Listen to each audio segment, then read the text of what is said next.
Wali Songo atau Sembilan Wali merupakan tokoh yang memiliki peranan cukup penting dalam penyebaran agama Islam di Indonesia, khususnya Pulau Jawa.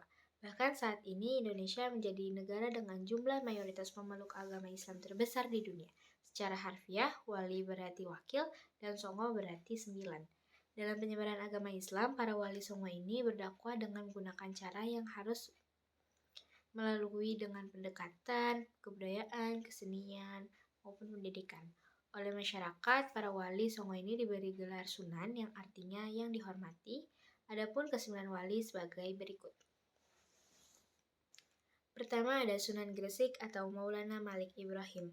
Maulana Malik Ibrahim dipercaya sebagai keturunan dari Nabi Muhammad SAW. Wali yang disebut Sunan Gresik ini dianggap sebagai wali pertama yang mendakwahkan Islam di Pulau Jawa. Selain berdakwah, Sunan Gresik mengajarkan cara baru dalam bercocok tanam. Ia membangun pondokan tempat belajar agama di lereng Gresik saat Majapahit sedang berada di ambang keruntuhan karena perang saudara hingga ada masalah politik dan krisis ekonomi, maka Sunan Gresik berusaha menenangkan dan menggugah semangat masyarakat. Bersama dengan pasukan dan tentara dari Laksamana Cheng Ho, Sunan Gresik mencetak sawah baru dan membangun irigasi untuk pertanian rakyat. Tindakan ini berhasil membawa perbaikan pada masyarakat pesisir Gresik.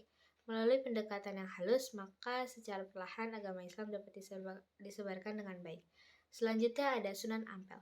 Raden Rahmat atau dikenal dengan Sunan Ampel adalah wali songo yang dianggap sesepuh oleh para wali lainnya. Ia adalah wali yang berasal dari Jempa, Aceh. Selama berdakwah, Sunan Ampel terkenal dalam kemampuannya berdiplomasi. Ia mampu mengajarkan agama Islam di tengah masyarakat yang masih terikat kasta. Sunan Ampel dikenal dengan ajarannya Molimo, yaitu tidak mau mengerjakan 5 perkara yang dilarang, yaitu emoh main, tidak mau main atau berjudi, emoh ngumbi, tidak mau minum, emoh madat, tidak mau menghisap, emoh maling, tidak mau mencuri, emoh madon, tidak mau berzina. Selanjutnya ada Sunan Bonang atau Raden Makhdum Ibrahim. Raden Makhdum Ibrahim atau dikenal dengan Sunan Bonang adalah putra dari Sunan Ampel. Berkat didikan ayahnya, ia memperdalam ajaran Islam dan berguru pada Maulana Ishaq, ayah Sunan Giri, di Malaka. Setelah itu, ia kembali ke Tuban untuk memulai dakwah. Sunan Bonang berdakwah melalui saluran pendidikan dan kesenian, yaitu dengan mendirikan pondok pesantren dan memperbarui gamelan Jawa dengan memasukkan rebab dan bonang. Selanjutnya ada Sunan Derajat atau Raden Kasim Syarifuddin. Raden Kasim Syarifuddin adalah putra Sunan Ampel dan adik dari Sunan Bonang.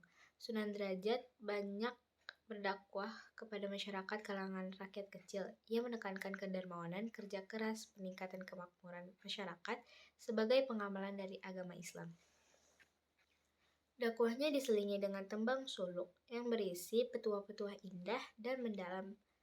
Minat yang tinggi dari masyarakat terhadap dakwahnya mendorong Sunan Derajat untuk mendirikan pesantren yang dijalankan secara mandiri sebagai wilayah otonom dan bebas pajak.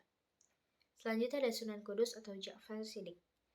Ja'far Shadiq adalah putra Sunan Ngundung atau Raden Usman Haji atau cucu Sunan Ampel. Sunan Kudus memulai dakwahnya di pesisir utara Jawa Tengah dan ia terkenal memiliki wawasan ilmu agama serta pengetahuan yang luas, sehingga dijuluki Wali Al-Ilmu atau orang yang berpengetahuan.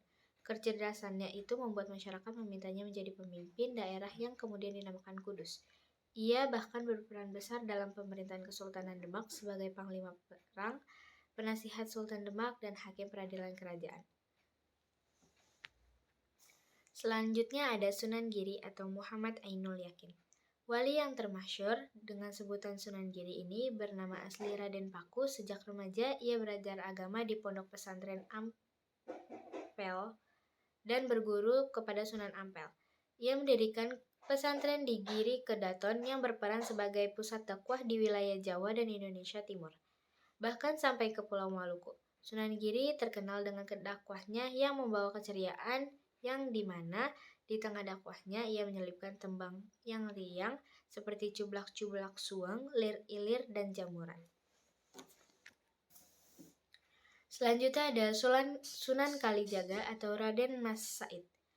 Masa muda Sunan Kalijaga dihabiskan sebagai perampok budiman yang mengambil harta orang kaya untuk dibagikan ke rakyat miskin. Petualangannya itu berakhir saat bertemu Sunan Bonang sehingga bertobat dan tergerak untuk menimba ilmu agama Islam. Sunan Kalijaga menjadikan Demak sebagai pusat dakwahnya, di mana ia berdakwah menggunakan pendekatan budaya dan kesenian yaitu wayang kulit serta tambang suluk. Ciri khas dari dakwahnya adalah toleransi terhadap budaya dan tradisi setempat yang secara bertahap ia tanamkan kesadaran akan nilai-nilai Islam pada budaya masyarakat. Sunan Muria atau Raden Umar Said. Raden Umar Said adalah putra Sunan Kalijaga seperti ayahnya. Sunan Muria menggunakan budaya dan kesenian dalam dakwahnya, di mana tembang sinom, kinanti, dan tradisi kenduri merupakan hasil kreativitasnya. Ia berupaya menanamkan kesadaran akan keluhuran nilai-nilai Islam secara bertahap.